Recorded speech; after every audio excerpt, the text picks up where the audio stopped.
Voici Jean-Barthélemy Bokassa, le fils de l'ancien empereur centrafricain Bédel Bokassa. Il en a marre, il exprime son ras-le-bol, livre des révélations inédites. Avec du recul, j'imagine que vous avez vu le sacre de votre grand-père.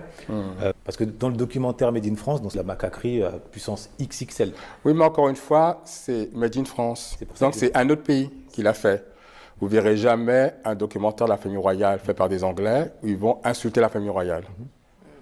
Vous savez, quand c'est des gens qui vous ont colonisé, qui sont venus chez vous en disant « maintenant, ton pays, c'est le mien, tout ce que tu as, il est à moi », ils n'auront pas le même regard sur vous. Vous voyez, ils auront un regard plus irrespectueux, plus insultant. Vous voyez. Mais en France, moi, je connais plein de gens, même leurs parents, ils les insultent, ils leur parlent mal.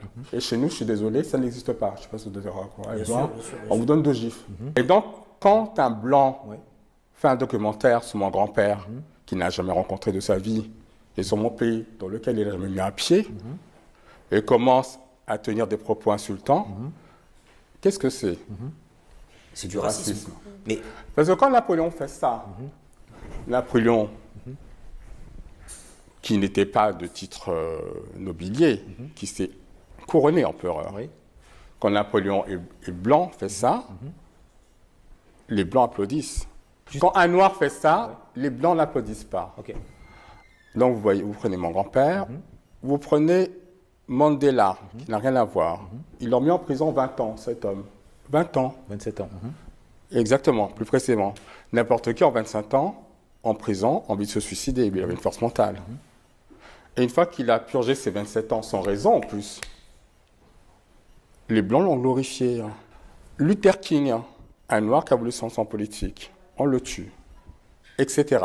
Je vais énumérer la liste des politiciens noirs qui ont été soit insultés, soit tués par les Blancs. Donnez-moi l'exemple d'un noir qui a échappé à ça. Non, mais pour aller dans votre sens, ça veut dire que si je comprends bien, vous êtes contre la France-Afrique. Bien sûr.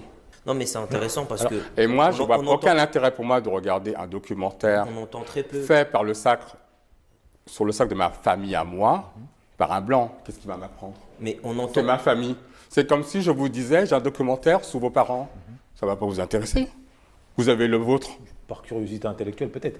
Juste pour savoir justement quel est le regard. Le vôtre est plus intéressant. En fait, ce qui est intéressant dans votre position, c'est que vous dites publiquement, et c'est bien de le dire, que vous êtes contre la France-Afrique et contre le colonialisme existant, parce que c'est toujours d'actualité, contrairement à ce que certains peuvent dire. Bien sûr, c'est d'actualité. Et je vous félicite parce que les Africains qui publiquement prennent position sur cette thématique sont très très rares. Parce que pour la plupart d'entre eux, en tout cas ceux qui sont à des postes clés, ils mangent à la mamelle de la France-Afrique. Et si vous permettez de le dire aujourd'hui, c'est que vous ne mangez pas à leur table. Je ne vous connais pas, mais pour se permettre de... Pourquoi je mangerai à leur table? Ils ont mangé à la table de ma famille. Ouais. Giscard est venu chasser 10 ans. Il est venu prendre des diamants. Dans ma famille. De 68 à 79. C'est beaucoup, 10 ans. Pas mal. Il a eu des rues à son nom. Il a eu je ne sais pas quoi à son nom. Il a eu un domaine, mon grand-père lui a laissé un domaine l'équivalent d'un arrondissement de Paris pour qu'il aille chasser. Qu'est-ce qu'a fait cet homme? Il a pris l'uranium gratuitement. Ça s'appelle la colonisation. Il a pris des diamants. Ensuite, qu'est-ce qu'il a fait? Il s'est dit, ah, la femme de Bokassa est belle. Je vais l'engrosser. Ils ont été amants 2 ans. Donc, il mange chez un noir. Il chasse chez un noir. Il couche avec sa femme. Mon grand-père lui dit maintenant, l'uranium, ben, tu vas me le payer. J'ai un peuple à nourrir. Les diamants, tu vas me les payer. J'ai un peuple à nourrir. Ma femme, tu aurais été coucher avec. C'est ma femme. Qu'est-ce qu'il fait? Il fait un coup d'État. Il dit Bokassa est cannibale, Bokassa est un dictateur, Bokassa. Donc pendant 10 ans, tu vas chez un cannibale chasser? Tu vas coucher avec la femme d'un dictateur. Intéressant. Le système des RG français est le système le plus élaboré du monde. Absolument. Comme par hasard, mon grand-père dit ça, il y a un coup d'État et c'est devenu le pire homme de la Terre. Le pire africain, ils avaient dit. C'est beau la France-Afrique. C'est ça la France-Afrique. C'est ça la France-Afrique. Mais malheureusement... Il y a toujours des incultes pour y croire. Pourquoi que le noir c'est le diable et le blanc est parfait? Merci pour déjà cette prise de position, ce rappel historique et le fait de rétablir l'honneur de votre grand-père. Non, c'est un fait historique. En plus, je vais vous dire une chose que beaucoup de gens ne savent pas. Parce que la France oublie qu'elle doit quand même beaucoup à l'Afrique. Hein. Mon grand-père a financé la campagne présidentielle de Giscard. Et pas que ça. Combien de grands Africains ont soutenu la politique française? On ne le dit jamais.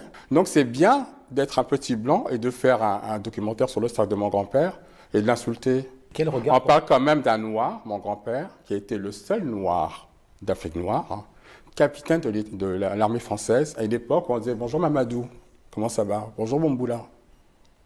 Fallait l'être, capitaine de l'armée française dans les années 60-70.